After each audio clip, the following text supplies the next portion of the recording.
네, 안녕하세요. 용쌤입니다. 이번 영상은 제가 2년 전에 병방동에 낙찰받은 주거용 지분 물건 드디어 해결이 될 예정입니다. 좀 오래 걸렸는데 오래 걸린 만큼 수익은 얼마만큼 날 예정인지 한번 살펴보도록 하겠습니다. 소망 그린빌라 4층이고요. 아쉽게도 엘리베이터는 없는 건물입니다. 2020년 1월 10일 날 제가 단독으로 4,677만 9천원에 법인으로 낙찰을 받았던 물건이고 지분 경매로 2분의 1만 진행이 됐었던 물건이에요. 그런데 이 물건 특이한 게 뭐냐, 제가 낙찰을 받았는데 부부가 함께 살고 계셨어요. 근데 채무자는 남편이었습니다. 아내와 자녀분들이 거주하고 계셨는데, 그러면 제 지분을 인수를 하든 아니면 저에게 월세를 주면서 살든 함께 부동산에 내놓고 매도를 하고 현재 거주하시는 분들은 이사를 가든 여러 가지 방법으로 협의를 할 수 있는 상황이었었는데 아예 연락을 안 주시는 거예요. 찾아가도 문도 안 열어주시고 쪽지를 2번이나 붙이고 왔는데도 연락이 없으시더라고요. 그렇다면 저는 월세를 받아야 되는데 월세를 안 주니까 부당이득 청구 소송을 진행을 했었죠. 그런데 법원에도 안 나오셨습니다. 소를 제기했는데 법원에 상대방이 출석을 하지 않았기 때문에 부당이득 청구 소송을 진행한 게 그대로 확정이 됐죠. 그리고 상대방 지분까지 경매로 넘기는 절차는 진행을 했어요. 근데 이걸 제가 원하는 상황은 아니었었습니다. 저는 항상 원만하게 해결을 하면서 서로 윈윈할 수 있는 방법을 찾아드리잖아요. 근데 이렇게 묵묵무다, 전화도 안 돼, 또 찾아가도 안 만나죠 하면 저는 법적 절차대로 진행을 할 수밖에 없는 상황이었었어요. 2021년 8월 30일 날 처음으로 입찰 기일이 잡혔었습니다. 1회 유찰이 되고 또 한 번 유찰이 된 상황에서 공유자 우선 매수 신청서를 접수를 했는데 깜빡 잊고 이날 못 가버린 거예요. 2021년 11월 9일 날 제가 3천만 원대에 가져올 수 있었는데 깜빡 잊고 못 갔습니다. 그래서 한 달 뒤에 다시 기일이 잡혔는데 공유자 우선 매수 청구는 1회만 가능하잖아요. 요 12월 10일 날은 더 이상 공유자 우선 매수를 청구할 수 없는 상황이었습니다. 대신에 저는 입찰에 직접 참여는 또 가능한 상황이거든요. 그런데 10명이 입찰을 했어요. 꽤 많은 분들이 입찰을 했죠. 그리고 4,500만 원에 낙찰이 됩니다. 이분이 잔금 납부를 할 줄 알았는데 미납을 해버리는 거예요. 미납한 이유는 뭘까요? 지분 물건은 대출이 안 나오는지 모르셨대요. 낙찰자분과 통화를 했었거든요.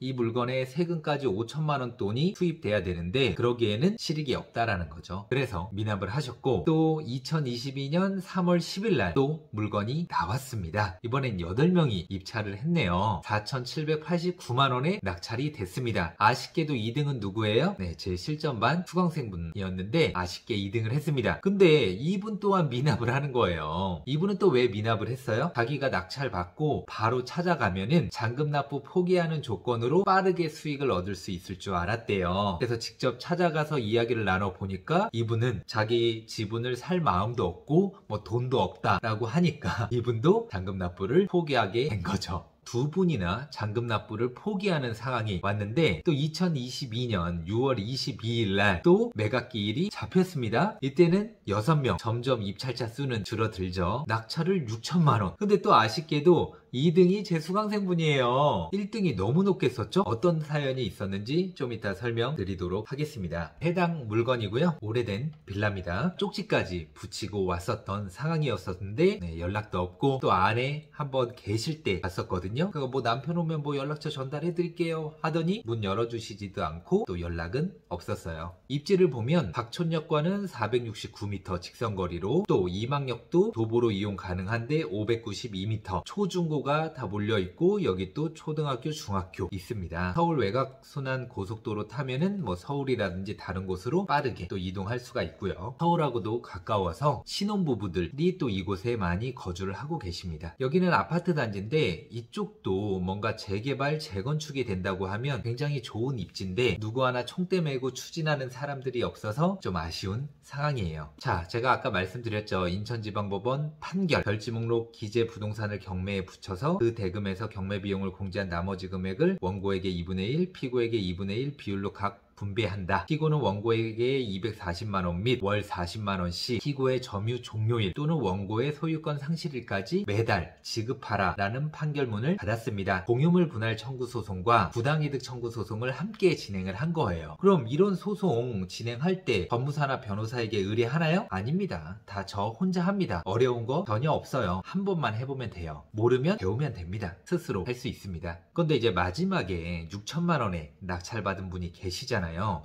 이분이 누굴까? 왜 이렇게 높게 썼을까? 의아했었는데 저 같은 경우에는 채권자니까 어떤 분들이 얼마를 써서 낙찰받았는지를 다 볼 수가 있어요. 대리 입찰로 진행을 했었더라고요. 근데 여땡땡이라고 되어 있는데 근데 주소를 보니까 이 주소가 어떤 주소예요? 제가 낙찰받은 물건의 주소인 거예요. 알고 보니 채무자분의 아들이었어요. 첫째 아들. 그분이 입찰을 한 겁니다. 그래서 이 전화번호로 한번 전화를 드렸어요. 이제 낙찰이 됐으니까 저랑 협의해서 뭐 팔든 연락을 취해야 되잖아요. 근데 이 연락처가 누구였어요? 두 번째 낙찰받고 미납했던 분. 그분 연락처가 적혀 있는 거예요. 이건 또 무슨 상황인지는 좀 이따 설명드리도록 할게요. 우선 해당 물건은 2021년 10월 달에 3층이 1억 3,500만 원에 거래가 된 사실이 있어요. 6천만 원의 낙찰을 받아서 만약에 1억 3,500에 한다고 하더라도 조금 남는 거는 있죠. 큰 수익은 아니겠지만 제가 낙찰받은 물건은 4층이기 때문에 아무래도 3층보다는 선호도가 떨어질 수밖에 없죠. 그래서 조금은 보수적으로 접근을 해야 됩니다. 자, 이 물건의 특징, 공시가격이 1억 이하라서 취득세 중과가 안 돼요. 법인으로 입찰 가능하고 또 두 번의 미납이 있었고 채무자의 아들이 낙찰을 받은 상황입니다. 그리고 낙찰 확인 후에 입찰표에 적혀있는 번호로 연락을 했는데 두 번째 미납했던 분의 연락처였고 또 두 번째 미납했던 분과 통화를 했어요. 낙찰받고 바로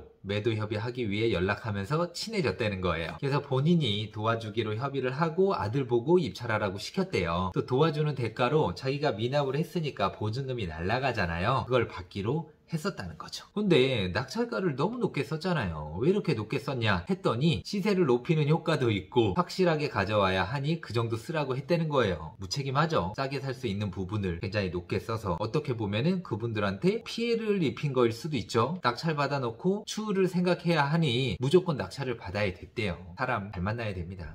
괜히 이런 분들 만나면은 잘 풀릴 것도 제대로 안 풀리는 경우가 꽤 많이 있어요. 그래서 또 채무자분과 통화를 했어요. 지금 대단히 잘못된 길을 가고 있다. 저랑 계속 통화를 해서 일을 풀어나가야 되는데 저랑은 연락을 잘 안 하려고 하면서 다른 사람들의 말에 휘둘리고 있는 상황이었어요. 미납했던 분이 자주 연락 와서 내가 경매를 잘 아니까 이렇게 하는 방법이 최고다 라고 이야기를 했다는 거예요. 지금 속고 있다고 말씀드렸죠. 이해관계인인 나와 이야기를 하면 간단하게 해결이 될 건데 본인도 그렇게 생각을 한대요. 근데 여기에 거주하고 계신 분이 굉장히 우유부단하세요. 그럼 뭐 어쩔 수 없죠. 뭐 성격이 그러신데. 그래서 6월 24일 날 빌라 근처 커피숍에서 만나기로 했어요. 그래서 두 아들과 함께 만나서 이야기를 나눕니다. 잔금 납부를 하신 다음에 저랑 같이 해서 매도를 하는 게 가장 좋지 않겠냐. 이분들도 이곳에서 더 이상 거주할 마음은 없으시다고 하더라고요. 그냥 함께 팔면 되잖아요. 잔금 납부 하겠다는 거예요. 그러면 일이 가장 깔끔하게 해결이 되겠죠. 근데 결국 잔금 납부를 또 안 하더라고요. 그래서 다시 경매로 진행이 되는 상황이었죠. 그래서 왜 잔금 납부를 안 하시냐? 돈이 없대요. 근데 왜 그 가격을 썼냐? 그 두 번째 미납했던 사람이 이렇게라도 해서 우선은 시간을 버는 게 중요하니까 하라고 해서 입찰은 했는데 돈이 없대요.